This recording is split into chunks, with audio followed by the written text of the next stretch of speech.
man, say man, welcome back to another episode of Media TV, man. We here live, man, at the Screw Shop, man, with BCTheIceGod. How you doing, bro? I'm good, Brody. I appreciate you for having me. Shout out Media TV, you know what I'm saying? Paying homage to DJ Screw, Texas legend, baby. We right here at the shop. Nah, real talk, man. We definitely can't forget about the legends, man. So I definitely appreciate you, man. You know, bringing me here, having me pull up to the legendary, iconic Screw Shop, man. You know, but let's let everybody know where you from and all that. Yeah, man. So basically, I'm from Conway Park. That's South Austin, Texas. You know what I'm saying? I grew up there.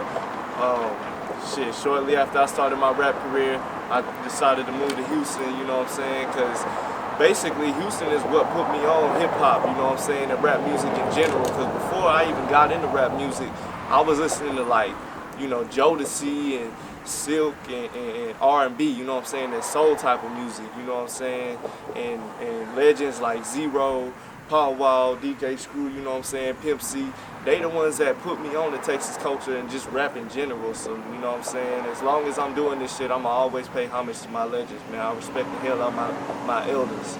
But I'm from Austin, Texas, you know what I'm saying, just moved here. I love Houston.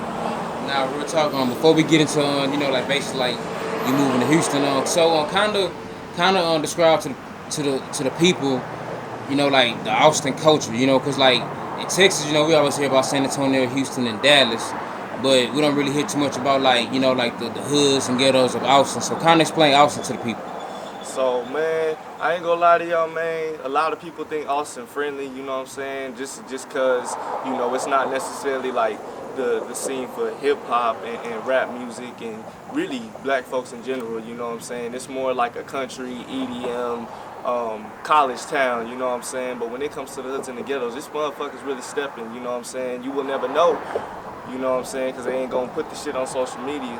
But there's motherfuckers that's stepping, just like there's motherfuckers that's not, you know what I'm saying? And it's people moving through the trailer parks and shit. And on my most recent tape, Froze Volume 2, I'm paying homage to where I'm from, you know what I'm saying? My neighborhood, Conway Park. You know, I go in depth to how I came up in my neighborhood and what it was like, you know what I'm saying? So if you want to get the full story, go jam that Froze Volume 2 on all platforms, baby. Nah, real talk, man. Definitely tap in. Bro, definitely working, man, for sure, man. So if y'all want to tap in with somebody that's working, BCTheIceGod, man. This man out here been working for a minute, you know what I'm saying? But I want to talk a little bit more about Austin, man. It seems like Austin is kind of like getting gentrified, man. You know, like the rent prices up there going up. So why you think Austin is a hotbed for everybody like moving out there? Why you think Austin is a hotbed, you know, for people to move out there and start a new life? It's cause, man, basically it's the capital, you know what I'm saying? And basically the rent going up. I mean, prices everywhere really right now going up, right. You know what I'm saying? But Austin, it's like, it went up extremely a lot. Yeah, no, it's way expensive to live in Austin, you know what I'm saying? An apartment in Austin could get you a rent in Houston, you know what I'm saying, for a house, you know what I'm saying? So I feel like it's just going up because it's definitely the capital, and I mean, it's definitely, they say it's the live music capital of the world, you know what I'm saying, but I don't think it really lives up to that standard. But as far as like, you know, the rent and it being a hot spot for starting a new life, you know what I'm saying, it's gonna be tough unless you already stable, you know what I'm saying? Nah, real talk, man. I definitely agree with that because I live out there, man. You know, I got a 1-bedroom for $1,200. I'm like, damn, in Houston, that'll be a 2-bedroom apartment. Nah, real shit. The cost of living is way more expensive out there in Austin than Houston. That's why, you know what I'm saying, I decided to come over here, you know what I'm saying, stack my motherfucking bread, you know, get my music out there, you know what I'm saying, because Houston fucks with what we do, you know what I'm saying. We like hip-hop and rap music.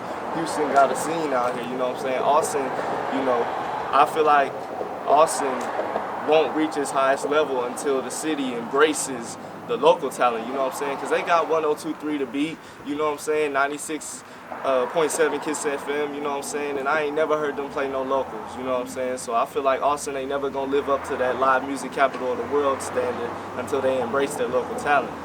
So do you think it's politics in radio as far as like while they don't play local talent and they play mainly mainstream talent? Yes, absolutely politics, you know what I'm saying? Because these labels, man, especially these majors, they literally, they spend such a fucking big budget on just radio play and getting their artists spun on the stations and stuff like that, you know what I'm saying? So that's why you see a lot of independent dudes, they come up and they don't get no radio play, you know what I'm saying? Because most people coming up, they don't have, you know, a six-figure budget just to pay a radio, like, okay, spin this, you know what I'm saying? That's why you hear the same stuff spinning on the radio every day, you know what I'm saying? The same 7 songs, just spinning, because that's how long it takes for an artist, you know what I'm saying, to get familiarized in a fan or a listener's perspective. Okay, so if you had the opportunity to sign with a label, right?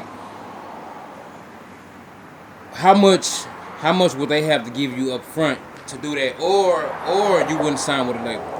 Well, I currently just signed my first distribution deal with Sony Music. Mm-hmm. You know what I'm saying? Shout out to Sony, you know what I'm saying, for giving me the opportunity. But you know, I've had majors come and, you know, offer a 360 deal, you know what I'm saying? For those that may not know what a 360 deal is, where the label owns everything from your merch, your masters, you know what I'm saying, your tour performances. Like, I didn't go that route, you know what I'm saying? They offered me a $2 million deal, and you know what I'm saying, my independence, you know what I'm saying, just tapped in, and I'm like, you know what, man, I'm finna just do the distribution deal where they take 20%, you know what I'm saying, I can still own my masters, and I'm still technically independent, even though I'm signed, you know what I'm saying, because it's distribution, it's not a 360.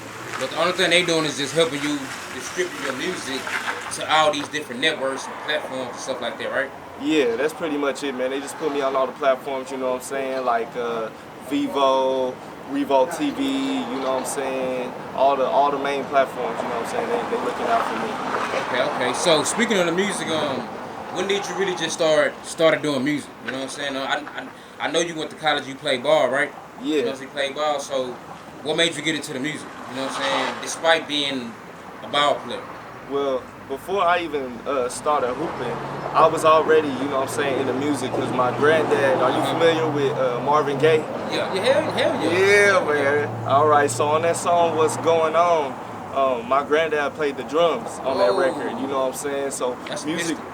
runs some real deep in my family. So before I even got into basketball, I was a musician, just writing music, you know what I'm saying? Even whenever I was hooping, like, people knew me as a rapper, you know what I'm saying? Because we come out and warming up to our stuff, you know what I'm saying, in the gym, and they'd have my SoundCloud music playing on the playlist, you know what I'm saying? So, but what made me do that is, with basketball, you know what I'm saying, it's because I'm not one of those dudes that could just come out, you know, some people are just born with it, like KD and stuff like that. They could just come and just do 360s without stretching and none of that stuff, you know what I'm saying?